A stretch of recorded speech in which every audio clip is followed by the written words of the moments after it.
సొంత జిల్లా. నిన్ననే నేను ఇక్కడికి వస్తుంటే మహబూబ్ నగర్ జిల్లా నుంచి రైతులు వచ్చి నా దగ్గరికి. ఈ ప్రభుత్వాన్ని నిజంగా రాష్ట్రపతి అవార్డు ఇవ్వాలి.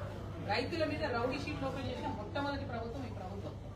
అక్కడ ఇథనాల్ ఫ్యాక్టరీ పెడితే రాష్ట్రం మొత్తం ఒక 28 ఇథనాల్ ఫ్యాక్టరీలు ఉంటే ఒక 7 పనిచేస్తున్నాయి. అన్ని చోట్ల నిరసనలు వ్యక్తమవుతున్నాయి. అందులో ఒక 5 మహబూబ్ నగర్ జిల్లాలోనే ఉన్నాయి, ముఖ్యమంత్రి గారి సొంత జిల్లాలో. అది కూడా ఎవరిది? బీఆర్ఎస్ ఎంపీ పార్థసారథి రెడ్డి గారు. ఆయన కూడా మీ ఖమ్మం బిడ్డని. పార్థసారథి రెడ్డి గారి ఫ్యాక్టరీ ఉంది అక్కడ. ఒక 500 ఎకరాల సామ్రాజ్యం అది. అక్కడ ఎవరి లోపలికి ఒక మనిషిని రానియరు. అక్కడ 10,000 మంది ఆడబిడ్డలు కూర్చొని, రైతు భార్యలు కూర్చొని ధర్నా చేసి దీక్ష చేస్తే కూడా ఆ ఫ్యాక్టరీని మూసేస్తలేరు.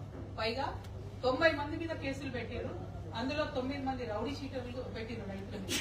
ఒక జూనియర్ లెక్చరర్ ఉన్నాడండి, గవర్నమెంట్ జూనియర్ లెక్చరర్. ఆయనను 3 రోజులు 3rd డిగ్రీ చేసి ఆయన సర్వీస్ లకి తీసేసి ఇప్పుడు ఆయన మీద రౌడీ షీటర్ పెట్టి. ఏం ప్రభుత్వం ఎవరి కోసం పనిచేస్తుంది అర్థం కానటువంటి పరిస్థితి. మీరు రేపు రైతు సభ పెడుతున్నారు కాబట్టి ముఖ్యమంత్రి గారిని డిమాండ్ చేస్తున్నారు, మీరు రైతు సభలో మాట్లాడే లోపల మీ సొంత జిల్లా మహబూబ్ నగర్ జిల్లాలో మీరు ఏదైతే రౌడీ షీట్లు పెట్టిరో రైతుల మీద అది తొలగించండి. 90 మంది మీద ఏదైతే కేసులు పెట్టిరో అది తొలగించండి. మీ మహబూబ్ నగర్ జిల్లాను పాయిజన్ చేస్తున్న ఆ ఇథనాల్ ఫ్యాక్టరీని మీరు మూసేయండి. ఇక్కడ బిడ్డనే బండి పార్థసారథి రెడ్డి గారు కాబట్టి వారిని నేను రిక్వెస్ట్ చేస్తా ఉన్నా. ఇంకా జోక్ ఆఫ్ ద సెంచరీ ఏంటంటే మీ పార్థసారథి రెడ్డి గారిది, ఆయన్నే కంపెనీ పెడతారు, ఎక్కడో కంపెనీ.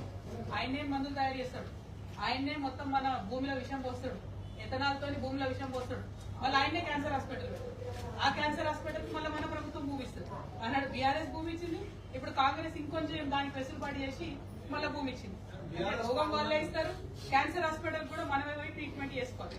ఎందుకు ఈ మాట చెప్తా ఉన్నా అంటే, ఒక బాధ్యత గల ప్రజాప్రతినిధిగా ఉన్నటువంటి ఎంపీ గారైనా, బాధ్యత గల స్థానంలో ఉన్నటువంటి ముఖ్యమంత్రి గారైనా రైతు రైతు రైతు అని మాటలు చెప్పడం కాదు, నిజంగా రైతుకి ఏం మంచిదో అది చేయండి దయచేసి. రైతులు మొత్తుకుంటుంటే కూడా పచ్చటి పొలాలలో ఇథనాల్ ఫ్యాక్టరీలు పెట్టడం కరెక్ట్ కాదు. మేము పోయి గద్వాల్లో ఉద్యమం చేసినాం, చేస్తే పెద్ద తన్వాడ దగ్గర ఫ్యాక్టరీ అక్కడి నుంచి తరలించే పరిస్థితి తీసుకొని వచ్చింది. పోయి అక్కడే కూర్చున్నాం బంద్ చేసేంత వరకు. మరి ఇక్కడేమో ఉద్యమాలు చేస్తే రౌడీ షీట్లు పెట్టి వాళ్ళని ఇబ్బంది పెడుతున్నారు. ఆ రైతులందరి పక్షాన చిత్తనూరు ఇథనాల్ ఫ్యాక్టరీ అంటారు కానీ ఆ రైతులందరి పక్షాన కూడా తెలంగాణ రక్షణ సమితి అండగా నిలబడి ఉంటుందని చెప్పి మీకు తెలియజేస్తా ఉన్నాం.